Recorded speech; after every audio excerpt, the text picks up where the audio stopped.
नमस्कार दोस्तों, कौन सी क्लास है? आज हमारी हरियाणा स्टाफ सिलेक्शन कमीशन की 19वीं क्लास।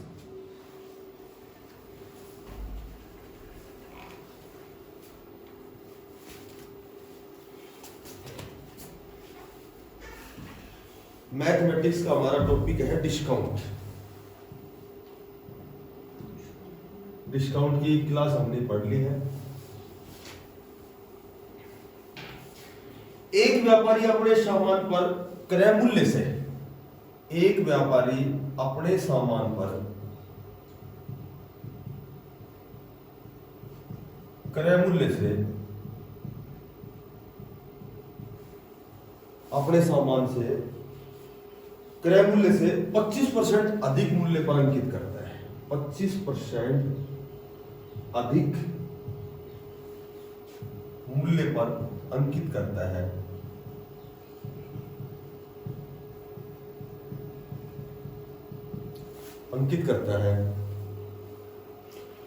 और ग्राहकों को अंकित मूल्य पर 10% छूट देता है। और ग्राहकों को जो अंकित मूल्य पर, क्योंकि छूट हमेशा अंकित मूल्य पर होती है, अंकित मूल्य पर 10% का डिस्काउंट देता है। 10% का डिस्काउंट देता है तो उसका लाभ परसेंट कितना है? तो बताओ उसका लाभ परसेंट कितना है? एक दुकानदार क्या करता है कि अपने सामान पर, कोई भी जब वो सामान बेचता है तो क्रय मूल्य यानी कि जितने में उसने खरीदा था, जितने में दुकानदार ने खरीदा था उससे 25% अधिक पर वह उसको अंकित कर देता है। उसकी फेस वैल्यू 25% बढ़ा देता है। तो सबसे पहले नोट करके एक लाइन लिखो कि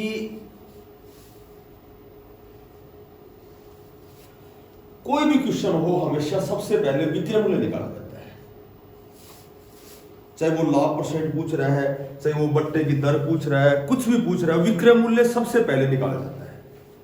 सबसे पहले विक्रय मूल्य निकाला जाता है। और विक्रय मूल्य दो कंडीशन में निकलता है। जो विक्रय मूल्य है वो हमेशा दो कंडीशन में निकलता है। या तो क्रय मूल्य के साथ लाभ परसेंट हो या अंकित मूल्य के साथ डिस्काउंट हो। दो कंडीशन में कोई भी कंडीशन हो, विक्रय मूल्य निकाल लेंगे। देखो, या तो अंकित मूल्य के साथ डिस्काउंट हो, विक्रय मूल्य निकल जाएगा, या फिर क्रय मूल्य के साथ लाभ या हानि परसेंट हो तो भी विक्रय मूल्य निकल जाएगा। सबसे पहला काम है विक्रय मूल्य निकालना। और विक्रय मूल्य हमेशा दो कंडीशन में निकलता है, या तो क्रय मूल्य के साथ लाभ हो या अंकित मूल्य के साथ डिस्काउंट हो। सुनो, सबसे पहले हमने क्रय मूल्य मान लिया, क्योंकि क्रय मूल्य मान लिया कि दुकानदार ने कोई वस्तु 100 रुपए में खरीदी है। अब दुकानदार ने इस क्रय मूल्य पर जो अंकित किया है, जो मूल्य अंकित मूल्य बना दिया, वो क्रय मूल्य से 25% अधिक बना दिया, 125 कर दिया अंकित मूल्य। अब हमारे पास डिस्काउंट है और डिस्काउंट दे रखे है 10%। मैंने बताया था सबसे पहला काम है विक्रय मूल्य निकालना। और विक्रय मूल्य दो कंडीशन में निकलेगा, या तो अंकित मूल्य के साथ डिस्काउंट हो या क्रय मूल्य के साथ लाभ हो। अंकित मूल्य के साथ डिस्काउंट दिया गया है तो विक्रय मूल्य निकालेंगे अंकित मूल्य गुणा 100 माइनस डिस्काउंट अपॉन 100। 25 पंजू 125, 25 चौका 100, और ये कट गया 45 और बटे 2, और ये आ गया 225 बटे 2, यानी कि 112 रुपए 50 पैसे उसका विक्रय मूल्य आ गया। क्रय मूल्य है 100 रुपए, तो क्रय खरीदा 100 रुपए में, बेचा है उसने 112 रुपए 50 पैसे में, तो उसका जो लाभ परसेंट है वो आ गया 12.5%। क्योंकि लाभ या हानि हमेशा क्रय मूल्य में होती है।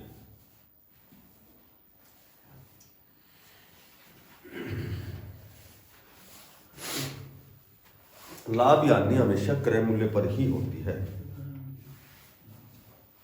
लाभ बटे क्रय मूल्य गुणा 100। क्रय मूल्य 100 है तो 100 से 100 कैंसिल हो जाएगा, तो 12.5% ही बच जाएगा।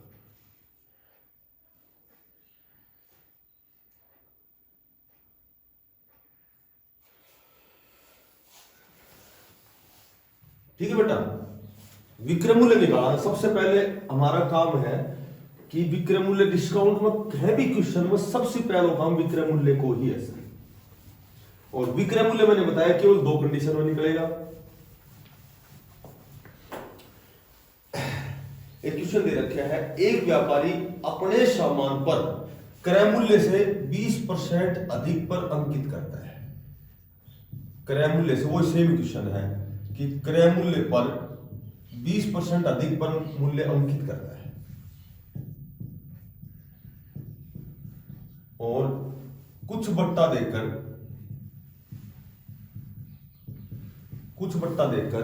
वो क्या करता है, 8% लाभ कमाता है।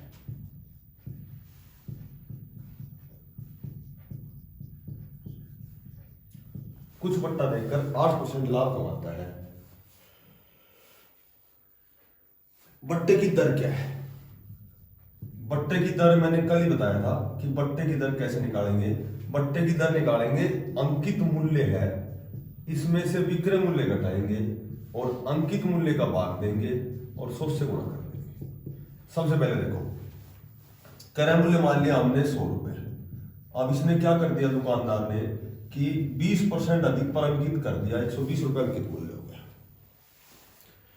अब एक बात बताओ, लाभ हमारे पास क्या है, 8%।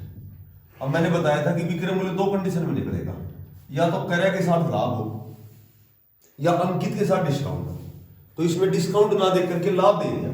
एक बात बताओ, 100 रुपए में कोई चीज खरीदी और लाभ उसको 8% हो गया तो विक्रय मूल्य कितना होगा, ये बता दो मेरे को भाई। 100 रुपए में खरीदी और लाभ हो गया उसे 8%, तो 100 पर जब 8% लाभ हो गया तो विक्रय मूल्य 108 हो गया। या सूत्र लगाओ, क्लियर है? अब बट्टे की दर निकल जाएगी, अंकित मूल्य माइनस विक्रय मूल्य बटे अंकित मूल्य गुणा 100। 120 माइनस 108 सीधी आ जाएगी। 10% बट्टे की दर आ गई। ये सूत्र लगाते हैं बट्टे की दर। अंकित मूल्य 120, विक्रय मूल्य निकाल दिए 108, अंकित मूल्य 120 और गुणा 100। ये आ गया 12, 12 दाई 120 और 10 दाई 100, 10% बट्टे की दर। ठीक है, सबसे पहला काम है विक्रय मूल्य निकालना। और विक्रय मूल्य मैंने बता दिया दो कंडीशन में निकलेगा, या तो क्रय के साथ लाभ हो और या अंकित मूल्य के साथ डिस्काउंट।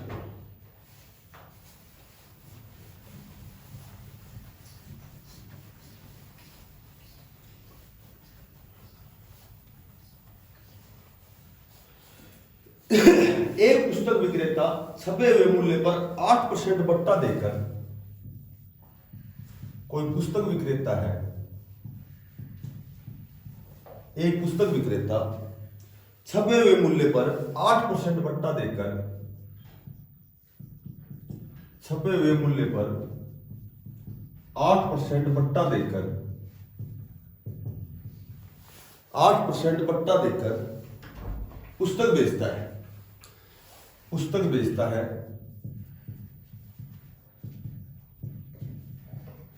पुस्तक बेचता है तथा 15% लाभ कमाता है, और वह 15% लाभ कमाता है,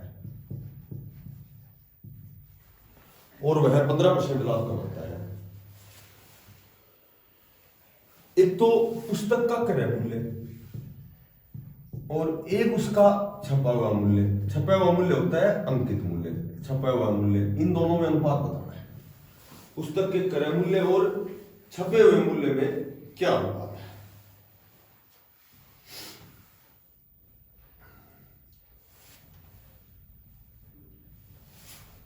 एक बात बताओ,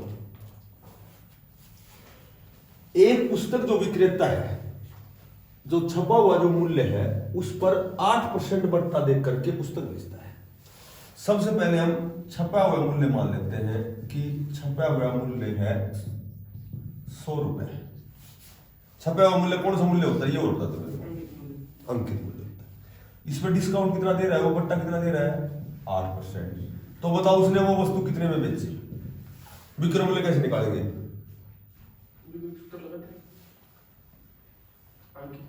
अंकित मूल्य गुणा 100 माइनस बट्टा बटे 100, 100 से 100 कैंसिल। तो विक्रय मूल्य बताओ 92 रुपए सही है गलत है? ओके। अब अनुपात किस किस का बताना है? क्रय मूल्य का और छपे हुए मूल्य का। तुमने विक्रय मूल्य निकाल दिया 92 रुपए, लाभ कितना है ये और बताओ? 15%। ये विक्रय मूल्य, ये लाभ। क्रय मूल्य का सूत्र क्या होता है? विक्रय मूल्य गुणा 100, 100 जमा लाभ। 23 20 पंजू 100, 23 पंजू 115, 23 चौका 92, 20 चौका 80। क्रय मूल्य कितना आ गया? 80। क्रय मूल्य तो आ गया तुम्हारा 80 और छपे हुए मूल्य क्या मान रखे हैं? 100। तो इन दोनों में अनुपात कैसे निकालोगे? 4:7। ये अनुपात था।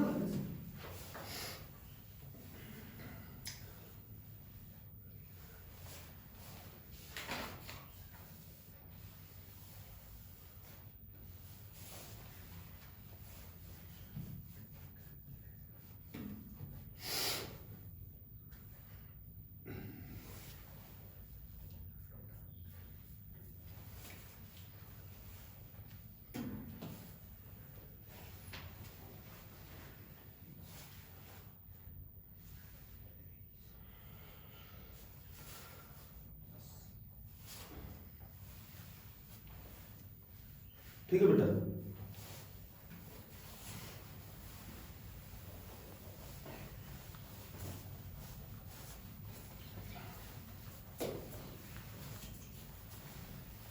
देखो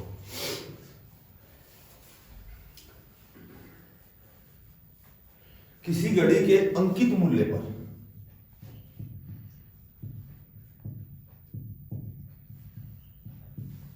किसी घड़ी के अंकित मूल्य पर 10% छूट देने के बाद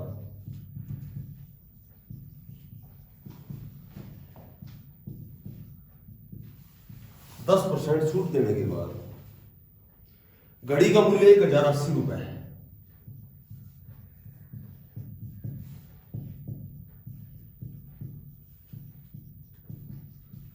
घड़ी का मूल्य 1080 रुपए है। यदि छूट न दी जाती,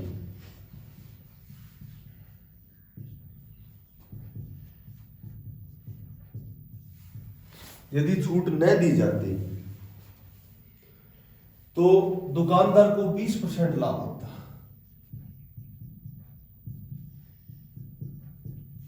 दुकानदार को 20% लाभ होता। तो बताओ घड़ी का क्रय मूल्य क्या है? तो बताओ घड़ी का क्रय मूल्य क्या है? ये कह रहा है कि जब अंकित जो मूल्य है, लिखा हुआ जो मूल्य है, उस पर यदि 10% डिस्काउंट देने के बाद उसका मूल्य 1080 रुपए हो जाता है। कोई दुकानदार है तो वो दुकानदार ने क्या किया कि उस वस्तु के अंकित मूल्य पर दुकानदार ने 10% छूट दे दी। तो उसका मूल्य क्या हो गया? 1080 रुपए हो गया। ये दुकानदार का विक्रय मूल्य हो गया। दुकानदार ने 1080 रुपए में बेच दी वो चीज। यदि छूट न दी जाती तो 20% लाभ होता। एक बात कहो, अंकित मूल्य हमने मान लिया, अंकित मूल्य मान लिया हमने x रुपए। अब दुकानदार ने क्या कर दिया? उस पर डिस्काउंट कर दिया और वो डिस्काउंट 10% कर दिया। तो बताओ कितने में बेच दी उसको? उसका विक्रय मूल्य कितना लगा दिया? 1080। विक्रय मूल्य का सूत्र क्या होता है? अंकित मूल्य गुणा 100 माइनस डिस्काउंट बटे 100। अंकित विक्रय मूल्य क्या हो गया इसका? 1080 हो गया। ये बराबर हो गया x गुणा 90 बटे 100। अब ये जो अपॉन 100 है ये तो ऊपर चला जाएगा और 90 नीचे आ जाएगा। 9 एकम 9 और 9 दूनी 18, यानी कि x बराबर 1200 रुपए। इसका जो अंकित मूल्य है उस वस्तु का 1200 रुपए है। अब अंकित मूल्य 1200 रुपए है, 10% छूट देने के बाद ये वस्तु 1080 रुपए की हो गई। अब ये कह रहा है कि यदि छूट न दी जाए, यदि 10% छूट न दी जाए, अंकित मूल्य कितना है? अंकित मूल्य कितना है? 1200 रुपए। ठीक है, और छूट न दी गई तो इसका विक्रय मूल्य भी क्या हो जाएगा? 1200। भाई छूट तो दी नहीं उसने, 10% छूट नहीं दी तो इसका विक्रय मूल्य भी 1200 भी हो गया। अब लाभ हो गया उसको 10%, सॉरी 20%। और क्रय मूल्य पूछे हैं, क्रय मूल्य निकाल देंगे। क्रय मूल्य का सूत्र होता है विक्रय मूल्य गुणा 100 और बटे 100 जमा लाभ, यानी कि उसका जो क्रय मूल्य आएगा वो यदि छूट न दी जाए और ना दी जाएगी तो अंकित मूल्य में वही है, विक्रय मूल्य में वही। छूट अगर देता है 10% तो फिर वो 1200 की चीज है वो 1080 हो जाएगी, और छूट न दी जाए तो वो 1200 में बेचेगा तो विक्रय मूल्य 1200 हो जाएगा। छूट न दी जाए तो अंकित मूल्य और विक्रय मूल्य बराबर है।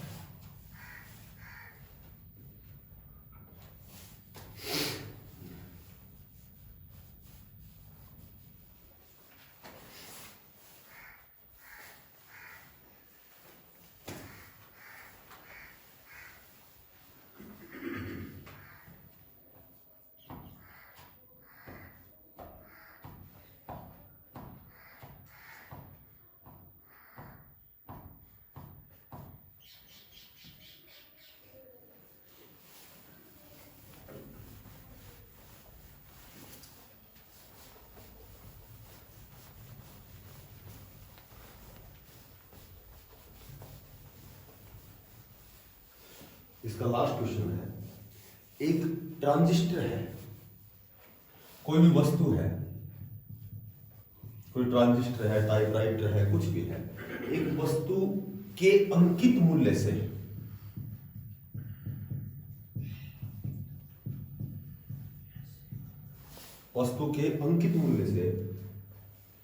₹32 कम कर देने के बाद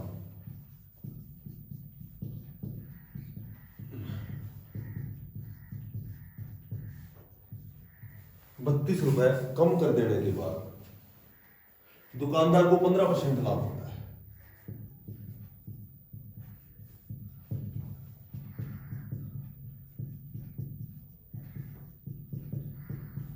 दुकानदार को 15% लाभ होता है। यदि क्रय मूल्य ₹320 है,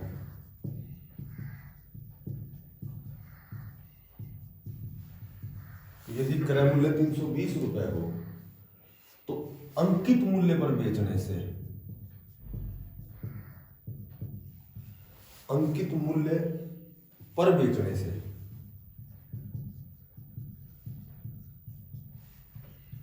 कितने परसेंट लाभ होगा?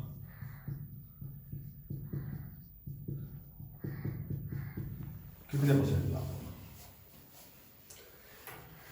अंकित मूल्य से ₹32 कम कर देने के बाद दुकानदार को 15% लाभ होता है। एक बात सुनो, जैसे क्वेश्चन बोलेगा ना वैसे करना है। सबसे पहले मैंने बताया था कि हमेशा पहले विक्रय मूल्य निकाला जाता है, उसके बाद सारी कार्रवाई आगे देखेंगे क्या होती है। क्रय मूल्य ₹320 है, ये दे रखे हमें। अब दे रखे हमें लाभ दे रखा है 15%। सबसे पहले तो विक्रय मूल्य निकालो। विक्रय मूल्य कैसे निकालेंगे? क्रय मूल्य गुणा 100 जमा लाभ अपॉन 100। 23 पंजे 115, 23 20 पंजे 100, 23 पंजे 115, 20 पंजे 100, और ये कट गया 16 से, 16 दूनी 32, ये आ गया 23 230, ये आ गया ₹368 आ गया। यानी कि विक्रय मूल्य आ गया ₹368। पर ये कब आया है ₹368? ये जब आया है जब वस्तु के अंकित मूल्य से ₹32 कम कर देने के बाद ही, ₹32 कम करने के बाद विक्रय मूल्य आएगी। ठीक है, तो अंकित मूल्य, वास्तव में अंकित मूल्य क्या है? इसमें 368 में क्या जोड़ देंगे? 32, यानी कि ₹400 इसका अंकित मूल्य है। क्योंकि ये जो विक्रय मूल्य आया है ये अंकित मूल्य से ₹32 कम करने के बाद आया है। हो गया। अब ये क्वेश्चन कह रहा है कि अंकित मूल्य पर बेचने से, हाँ ये अंकित मूल्य है, अगर 400 में बेचा जाए, बेचने का मतलब विक्रय मूल्य है। यदि अंकित मूल्य पर बेचा जाए यानी कि विक्रय मूल्य यदि ₹400 करते हैं हम, क्योंकि अंकित मूल्य 400 है तो इसी पे बेच रहा है तो विक्रय मूल्य 400 होगा, तो उसे कितने परसेंट लाभ होगा? 320 में खरीदा और 400 में बेच दिया, तो ये बताओ उसको लाभ कितना हुआ? पहले तो ₹80। लाभ परसेंट कितना हुआ? तो लाभ परसेंट होता है लाभ बटे क्रय मूल्य, बस। यानी कि उसको जो लाभ होगा वो 25% लाभ होगा। ये इस डिस्काउंट का सबसे बड़ा और सबसे टॉप का क्वेश्चन है, सबसे लास्ट क्वेश्चन। ये लगभग तकरीबन एसएससी के हर एग्जाम में होता है ये क्वेश्चन।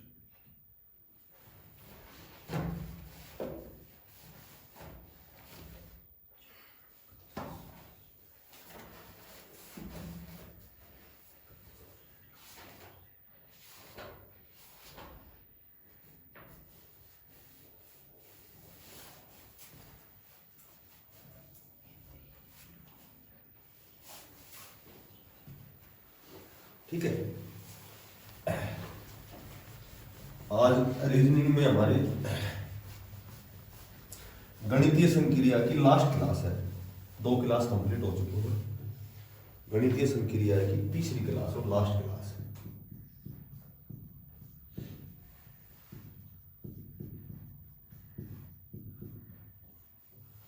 गणितीय संक्रिया की लास्ट और अंतिम क्लास है। इसमें 3-4 मिनट बच गए थे।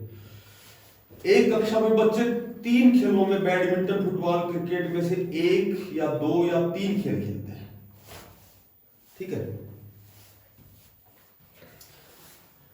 टोटल एक कक्षा में बच्चे हैं, या तो बैडमिंटन कोई खेलता है,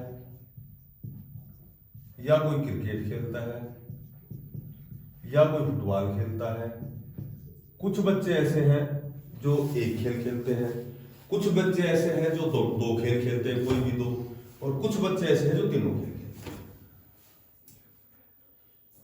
अब इसमें क्या करते हैं कि 5 बच्चे केवल क्रिकेट खेलते हैं। इनमें से 5 बच्चे हैं जो केवल क्रिकेट खेलते हैं। 5 बच्चे केवल क्रिकेट खेलते हैं। उसके बाद 8 बच्चे हैं ये फुटबॉल खेलते हैं। 8 बच्चे हैं ये केवल फुटबॉल खेलते हैं। ठीक है, और उसके बाद में 7 बच्चे हैं जो केवल बैडमिंटन खेलते हैं। 7 बच्चे बैडमिंटन खेलते हैं, 5 बच्चे क्रिकेट खेलते हैं और 8 बच्चे खेलते हैं फुटबॉल। 3 बच्चे बैडमिंटन और फुटबॉल खेलते हैं। 3 बच्चे, ये जो 3 बच्चे हैं, ये बच्चे हैं ये बैडमिंटन और फुटबॉल दोनों खेल खेलते हैं। ये बैडमिंटन भी खेलते हैं और प्लस फुटबॉल भी खेलते हैं। 3 बच्चे। उसके बाद में 4 बच्चे फुटबॉल और क्रिकेट खेलते हैं। 4 बच्चे, 4 जो बच्चे हैं ये 4 बच्चे क्रिकेट और ये फुटबॉल खेलते हैं। और उसके बाद में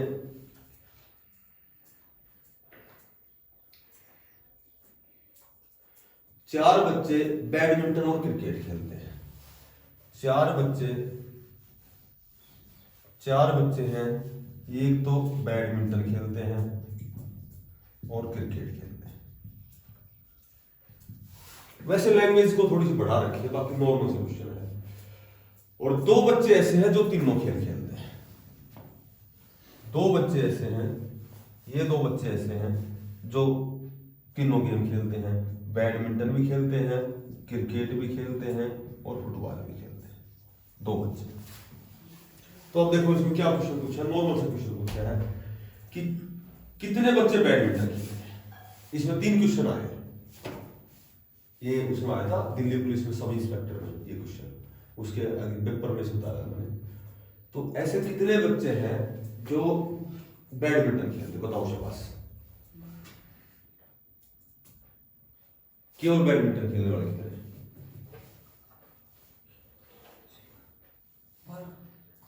बेटा एक बात दो, बैडमिंटन खेलने वाले 7 तो ये हो गए। ठीक है, बैडमिंटन खेलने वाले देखो 3 बच्चे बैडमिंटन और फुटबॉल खेलते हैं तो 3 बच्चे ये हो गए। 4 बच्चे बैडमिंटन और क्रिकेट खेलते हैं, 4 बच्चे ये हो गए। और 2 बच्चे ऐसे हैं जो तीनों ही खेल खेलते हैं तो ये 2 भी हो गए। तो टोटल ये हो गए 16। 2 बच्चे ऐसे नहीं जो तीनों ही खेल खेलते हैं, बैडमिंटन खेलते हैं। ये बताओ क्रिकेट के साथ बैडमिंटन खेलने वाले कितने हैं? क्रिकेट के साथ बैडमिंटन खेलने वाले कितने हैं? 6। क्योंकि 2 बच्चे तो ऐसे जो तीनों खेल खेलते हैं तो 6। कक्षा में कुल कितने बच्चे ये होता है? कक्षा में कुल कितने बच्चे? कक्षा में हो गए 8, 7, 15, 5, 20, 4, 24,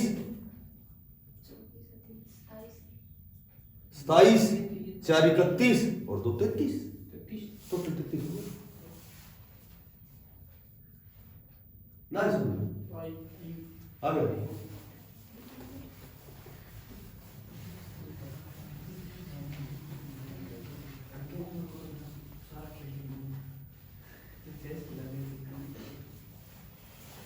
एक व्यक्ति के पास फलों की टोकरी है। एक व्यक्ति के पास फलों की टोकरी है, उसमें 60 फल है। एक व्यक्ति के पास 60 फल है। अब सुनो, उसको डिवाइडेशन कैसे कर रखे इसने।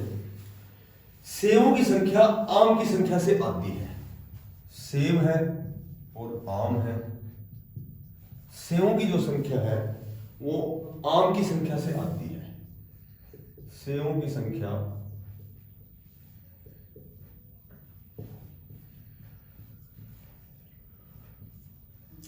आमों की संख्या से आती है। कुल सेब और आमों में, कुल सेबों और आमों से संतरे 1/4 है। जितना भी उनका सेब सी प्लस जितना भी आम सी आणकी कुल संख्या का 1/4, 1/4 ये संतरे है।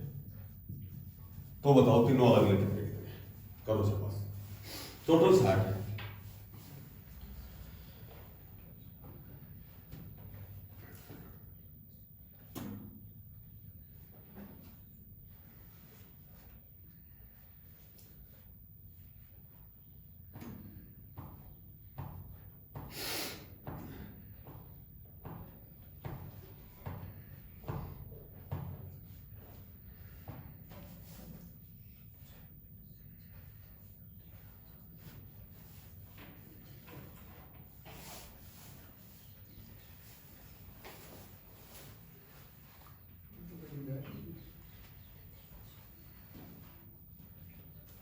बेटा इतना टाइम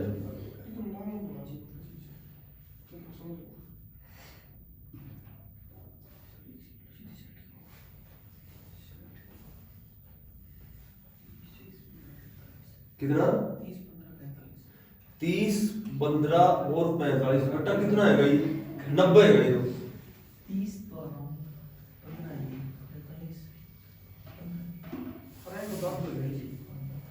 एक बात तो देख सुनो, देख इधर मात्र 2 सेकंड में निकालो। देख सुनो, सेवा की संख्या आम से कितनी से है, यानी कि आम दुगुना आएगा तो सेव x आएगी, आम 2x आएगा। नो बता दो सेव ऐसे आती है कितना है अच्छा। और अण दोनों को जो कुल जोड़ है 2x और 1x कितना होएगा 3x, और अण 3x का मतलब गुणा ऐसे है 3x का 1/4 संख्या से। तो ये नो बता दो 3x/4 आएगा कितना आएगा। और ये कुल बराबर कितना सी, एक बात बताओ, एलसीएम लोगा 4x जमा 4 दूनी 8x जमा 3x और बराबर ये 4 पूरा गुणा में जाएगा 60 का तो 240, 3 8 3 11 4 15x बराबर 240 और x निकालना तो 240/15, 15 एकम 15 और 15 छक्की 90, 16। x की वैल्यू आएगी 16, 16 आएगी सेब, 16 दूनी 32 आएगा आम और 16 3 48 12 चौका 48 12 आएगा संतरा। अब अन्ना जोड़ वाला तो 60 है। ये भी दोनों पिक्चर है बेटा तू कर आस तेरे पर हमने यो तो सिर्फ तुक्का मार के जोड़ रहा है 30 करके 15 कर दिया, ये तो ऐसे जोड़ रहा है, यानी तरीक को थोड़ी आ रही है।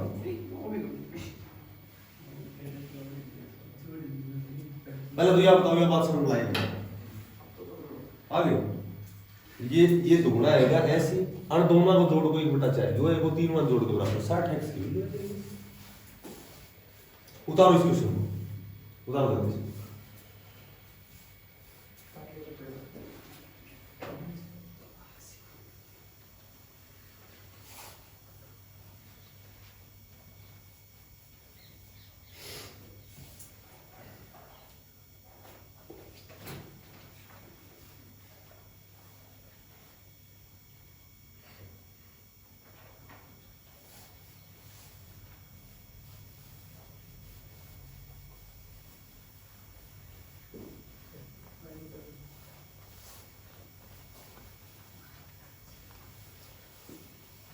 एक कछुआ 4 घंटे में 1 किलोमीटर चलता है। कोई कछुआ है वो 4 घंटे में वो चलता है 1 किलोमीटर चलता है।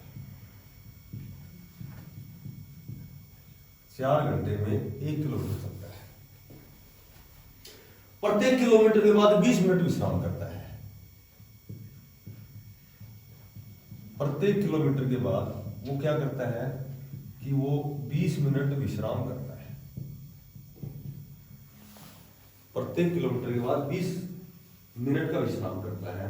कि बताओ 3.5 किलोमीटर की जो दूरी तय करेगा तो कितना समय लगेगा? कितना समय? 3.5 किलोमीटर की दूरी तय करने में कितना समय लगेगा? 4 घंटे में 1 किलोमीटर चलता है। प्रत्येक किलोमीटर के बाद 20 मिनट का विश्राम करता है। तो बताओ 3.5 किलोमीटर दूरी तय करने में कितना समय? और 1 किलोमीटर से आधा घंटा से।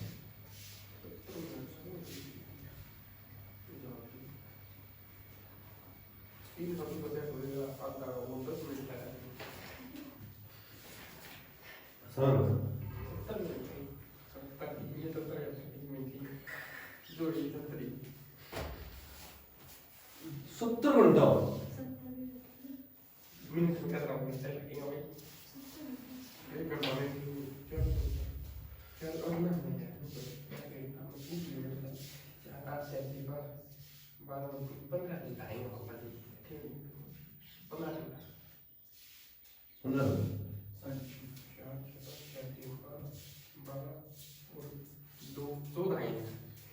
और फिर जो विश्राम कर रहे हो वे समय ना जोड़ा हो। हर 8 किलोमीटर में 20 मिनट को विश्राम भी कर रहे हो।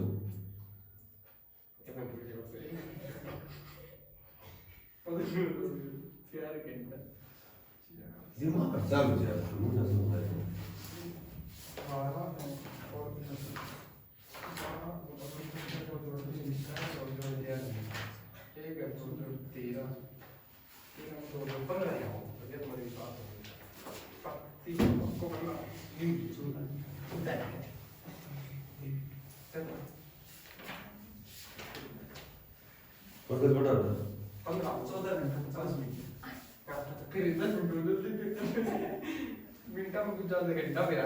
एक बात हो यार, 4 किलोमीटर जैसे 1 किलोमीटर चल लो 4 घंटा, फिर 1 किलोमीटर चल लो 4 घंटा, फिर 1 किलोमीटर चल लो 4 घंटा, फिर आधो किलोमीटर चल लो 2 घंटा।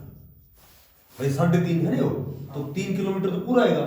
अगर आधो किलोमीटर और बच गो, 1 किलोमीटर में 4 घंटा ही तो आधा किलोमीटर 2 घंटा आएगा। तो टोटल घंटा कितना आएगा नो बताओ? 14 घंटा है।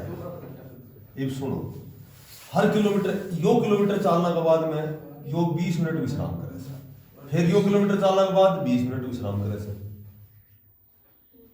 ठीक से है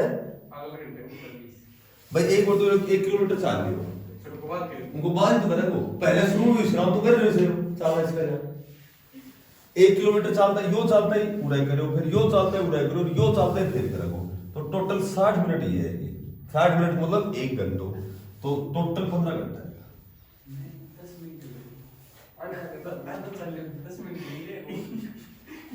एक बात तो पूरा 1 किलोमीटर चल लियो, चलो 1 किलोमीटर 20 मिनट विश्राम कर लियो, फिर चलो फिर 20 मिनट विश्राम कर लियो, फिर चलो फिर 20 मिनट विश्राम कर लियो, फिर उसके बाद आधो किलोमीटर चलो, 6 किलोमीटर चलो, विश्राम तो 3 बार ही करेगो, तो 20 के 60 मिनट के एक बात बोल ले रहे हो। आधा घंटा बाद ना लो विश्राम लो, पूरा 1 किलोमीटर चलने के बाद विश्राम ले लियो, उनका बाद आधो किलोमीटर चलने से, आधो किलोमीटर चलने के बाद विश्राम थोड़ी करे सो 15 घंटा है।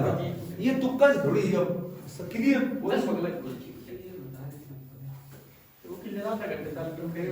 आधा घंटा है तो सबसे लास्ट में चल रहा है, विश्राम कर ले सो, वो 20 मिनट को विश्राम तो कर ले सो।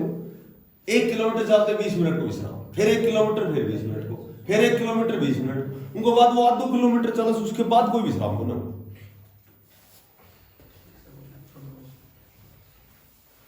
ना बेटा तुक्का से बता। हमारी हो गई थी हिंदी में काल हो गया था, वाच्य हो गया था। आज लिखो अर्थ। अर्थ अर्थ को बोलते हैं वृत्ति। वृत्ति मानी होती है उसकी मनस्थिति। वृत्ति का जो अर्थ होता है वो होता है, वृत्ति का मतलब होता है मन स्थिति।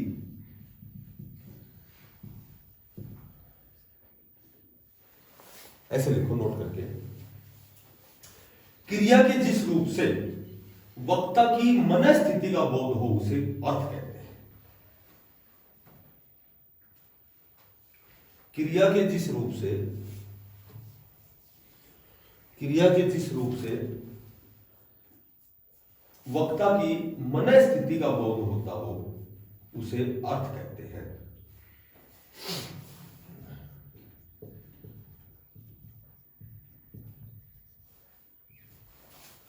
संभावनार्थ, संदेहार्थ,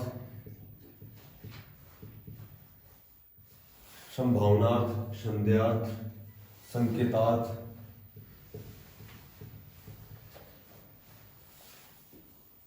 उसके बाद निश्चयार्थ। इसके 5 भेद होते हैं। और आज्ञा विधि।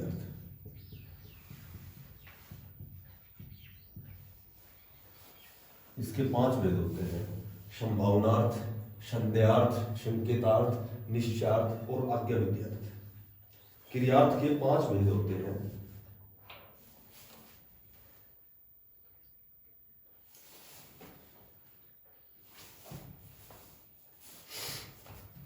देखो, संभावना में तो शायद का प्रयोग होता है। संदेहार्थ में वह पढ़ता होगा, खाता होगा, सोता होगा, हंसता होगा। उसके बाद निश्चयार्थ में किसी निश्चित मनस्थिति का बोध होता है।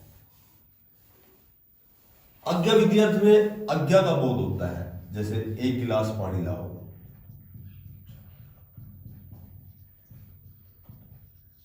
1 गिलास पानी लाओ, इस तरह आज्ञा दी जाएगी। संकेतार्थ में इसमें लिखो नोट करके, जब 2 क्रियाएं एक दूसरी पर निर्भर होती हो वहां संकेतार्थ होता है। जब दो क्रियाएं एक दूसरी पर निर्भर हो या एक क्रिया दूसरी पर निर्भर हो,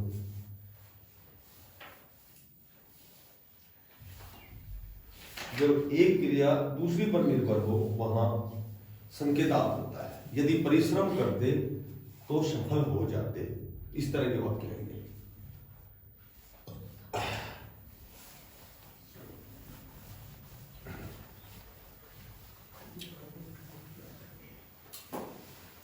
इधर लिखो तत्सम और इधर लिखो तद्भव। तत्सम और तद्भव। तरण होता है 3 का। तरण होता है 3 का। तिर्यक होता है तिरछा।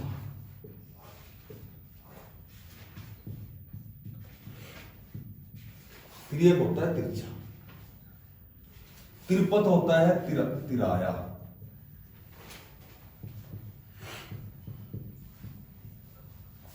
तिराया। तीक्ष्ण होता है तीखा। तीक्ष्ण होता है तीखा। उसके बाद में तैल होता है तेल।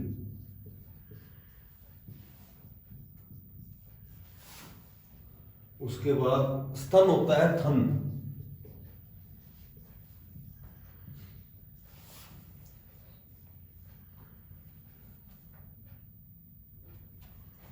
स्थिल होता है थकान। स्थिल होता है थकान। दधी होता है दही। दही। उसके बाद दंदु होता है दाद। उसके बाद दृष्टि होती है दीठ। दृष्टि होती है दीठ। दुर्वा होता है दूब। दूब।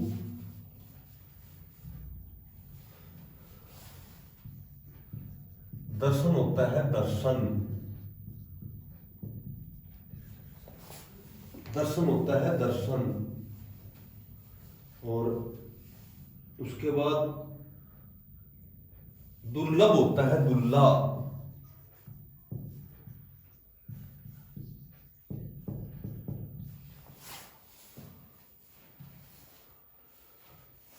धन का होता है धनिया।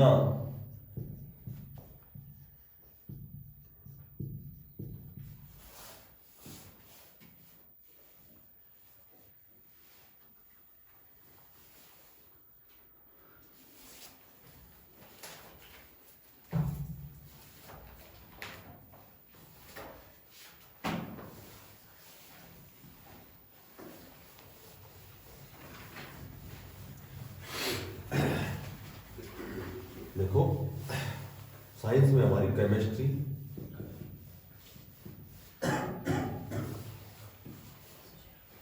सबसे पहले एक तो क्वेश्चन हर एग्जाम में आता है कि निम्न में से भौतिक परिवर्तन कौन सा है या फिर रासायनिक परिवर्तन कौन सा है।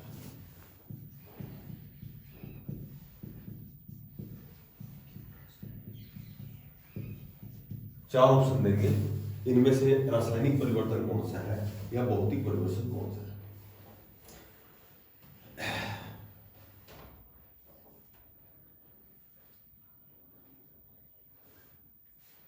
एक ही बात ध्यान रखनी है कि भौतिक परिवर्तन वो होता है कि जब कोई वस्तु उसी रूप में वापस बन जाती है, परिवर्तन होने के बाद उसी रूप में यदि वापस बन गई तो भौतिक परिवर्तन है, और यदि उसी रूप में वापस नहीं बढ़ती है तो रासायनिक परिवर्तन है। कोई भी उदाहरण ले लो, ऐसे लिखो, जब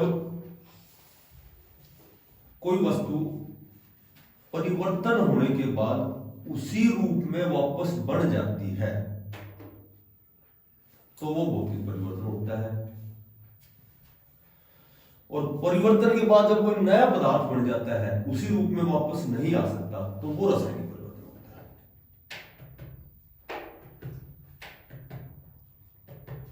देखो जैसे बादलों का बनना, बताओ कौन सा परिवर्तन है? भौतिक परिवर्तन, क्योंकि वापस उसी रूप में आ जाता है। बादलों का बनना, चिन्नी का जल में घुलना, जल का वाष्प में परिवर्तन होना, विद्युत बल्ब का जलना और जल का बर्फ बढ़ना, ये सारे भौतिक परिवर्तन। भाई बर्फ बढ़ जाएगी, थोड़ी देर बाद फिर पानी बढ़ जाएगा, ठीक है। तो जब वापस उसी रूप में दोबारा वापस आ जाता है, आ सकता है, वो तो होता है भौतिक परिवर्तन। और जैसे लोहे में जंग लगना, अब लोहे में जंग लग गया तो लोहा वैसा कभी नहीं बन सकता वापस। जैसे दूध से दही का बनना, ये कौन सा परिवर्तन है? क्योंकि कदे भी वापस दही दूध ना बन सके। समझा की बात?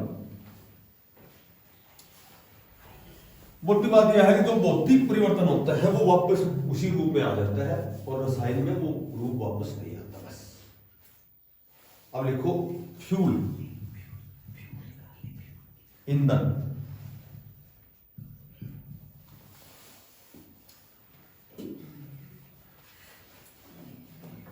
वायु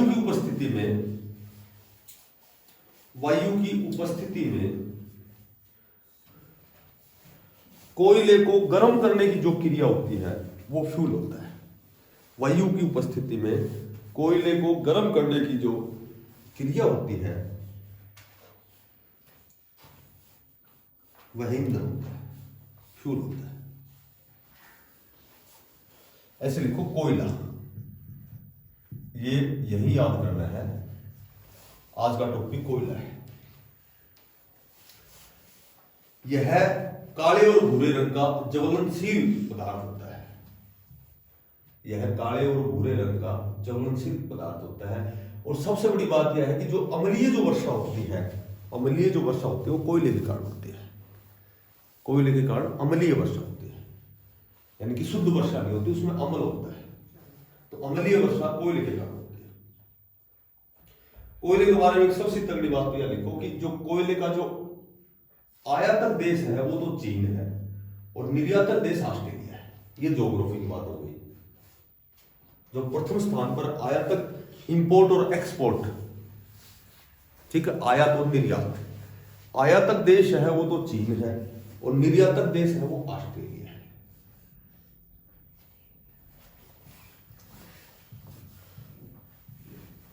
कोयला चार प्रकार का होता है। एक तो होता है एंथ्रेसाइट। कोयला चार प्रकार का होता है, एंथ्रेसाइट, बिटुमिन्स,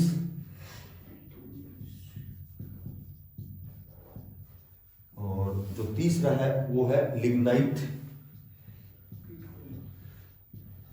और जो चौथा है वो पीट कोयला। 4 प्रकार की कोयला 4 प्रकार के होते हैं। तो एक तो क्वेश्चन हमेशा एग्जाम में ये पूछा जाता है कि सर्वोत्तम किस्म का कोयला कौन सा है, तो एंथ्रेसाइट है। सर्वोत्तम किस्म का जो कोयला है वो एंथ्रेसाइट है।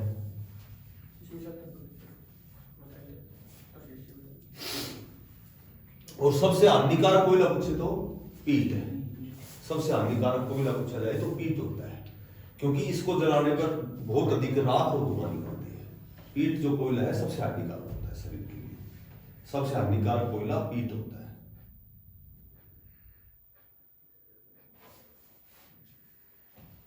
सबसे अधिक कार्बन की मात्रा किसमें है, तो बताना है एंथ्रेसाइट। इसमें जो कार्बन है वो 94 से 98% होती है। कार्बन की मात्रा सबसे अधिक एंथ्रेसाइट में होती है।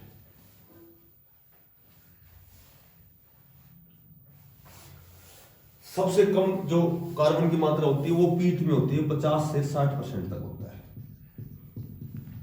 इसमें जो कार्बन है वो पीट में सबसे हानिकारक है। इसमें सबसे कम कार्बन होता है 50 से 60% तक। एक आध किताब में 27% तक भी बता रखे हैं इसमें।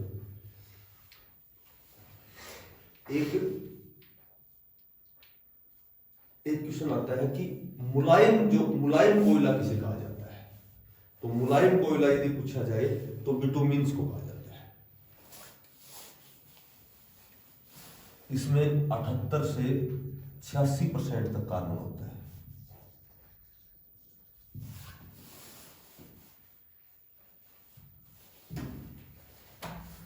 मुलायम कोयला हम कहेंगे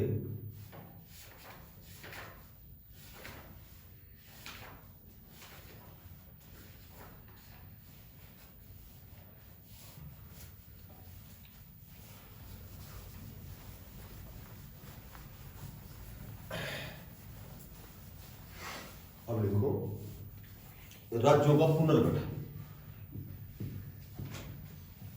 पॉलिटिकल साइंस में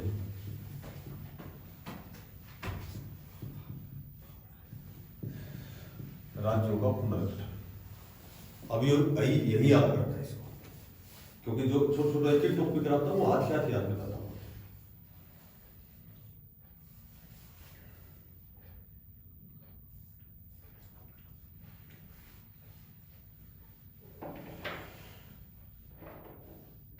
ऐसे लिखो, घर आयोग तथा जेबीपी समिति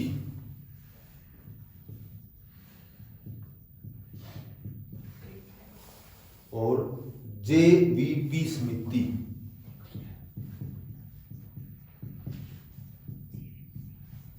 जेबीपी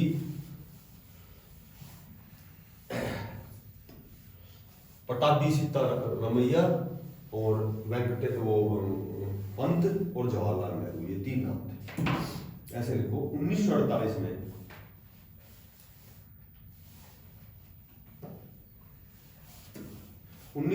में सरकार ने राज्यों को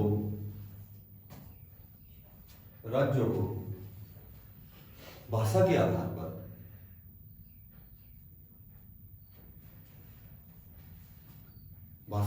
पर पुनर्गठित करने के उद्देश्य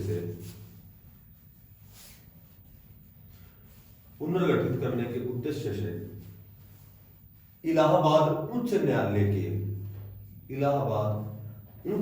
के न्यायाधीश S.K. धर की अध्यक्षता में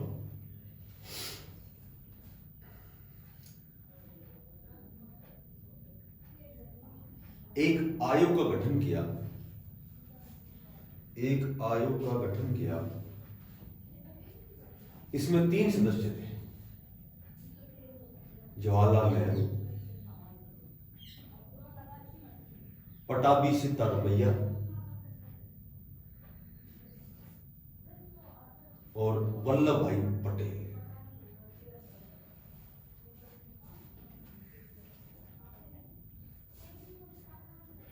एक क्वेश्चन हर बार बार बार बार बार पूछा जाता है पॉलिटिकल में कि एक तो नया राज्य बनाने का अधिकार, देखो एक तो नया राज्य बनाने का अधिकार, एक उनके क्षेत्रों में परिवर्तन करने का अधिकार, या राज्यों के नामों का अधिकार, या उसकी सीमाओं को बदलने का अधिकार किसके पास है। तो ये हमेशा ध्यान रखना, ऑप्शन में संसद मिलेगा, राष्ट्रपति मिलेगा, प्रधानमंत्री मिलेगा, तो तुम्हें संसद ध्यान रखना है। संसद को किस किस चीज का अधिकार होता है, एक तो वो नया राज्य बना सकती है, ठीक है, राज्य की सीमाएं तय कर सकती है, राज्य का नाम लिख कोई भी नाम रख सकती है। तो ये सारे अधिकार किसके पास होते हैं, संसद के पास। प्रथम भाषाई राज्य कौन सा बना, ये हमेशा एग्जाम में पूछा जाता है। प्रथम जो भाषाई राज्य बना था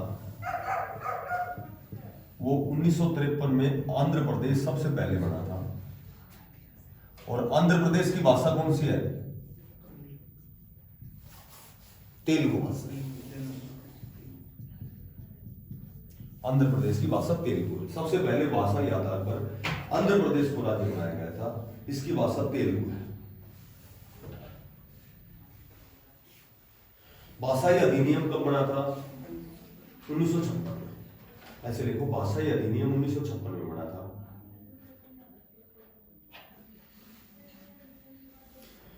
और जब 1956 में भाषाई अधिनियम बना था तो इस अधिनियम ने 14 तो राज्य और 6 केंद्र शासित प्रदेशों के रूप में इसे स्वीकार किया था। यानी कि सबसे पहले 1956 में 14 राज्य थे देश में, भारत में, और 6 केंद्र शासित प्रदेश थे।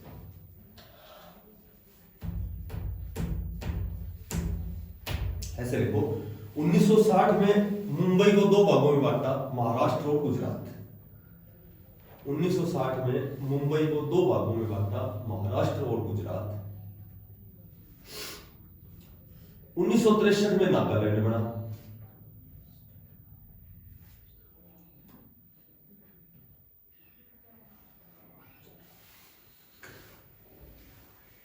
1966 में एक शाह आयोग का गठन हुआ। 1966 में एक शाह आयोग का गठन हुआ,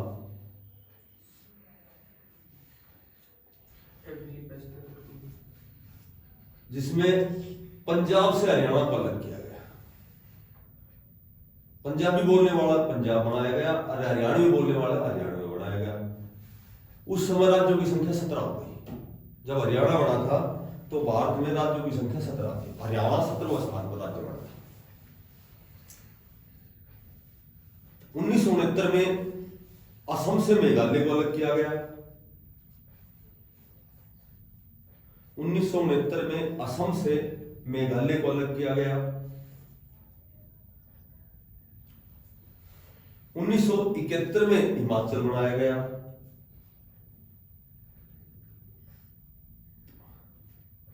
1975 में सिक्किम को बनाया गया। 1987 में 2 राज्य बने थे, मिजोरम और अरुणाचल प्रदेश। 1987 में मिजोरम और अरुणाचल प्रदेश बनाए गए थे। 1975 में सिक्किम बना था।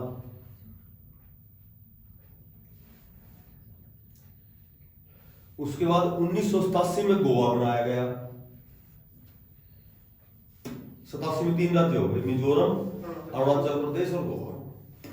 और 2000 में उसके बाद छत्तीसगढ़, उत्तरांचल और झारखंड।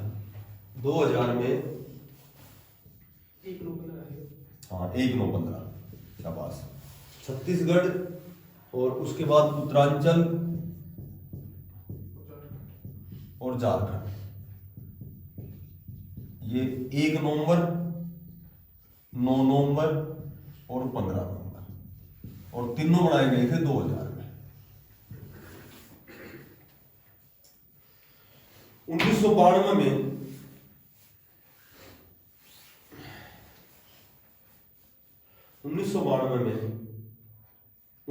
उनहत्तरवें संशोधन द्वारा दिल्ली को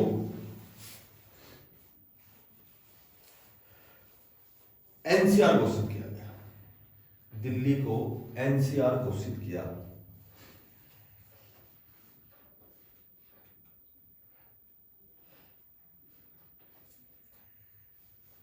राष्ट्रीय क्षेत्र और उसी समय 70 सदस्य विधानसभा की स्थापना हुई। 70 सदस्य विधानसभा की स्थापना हुई।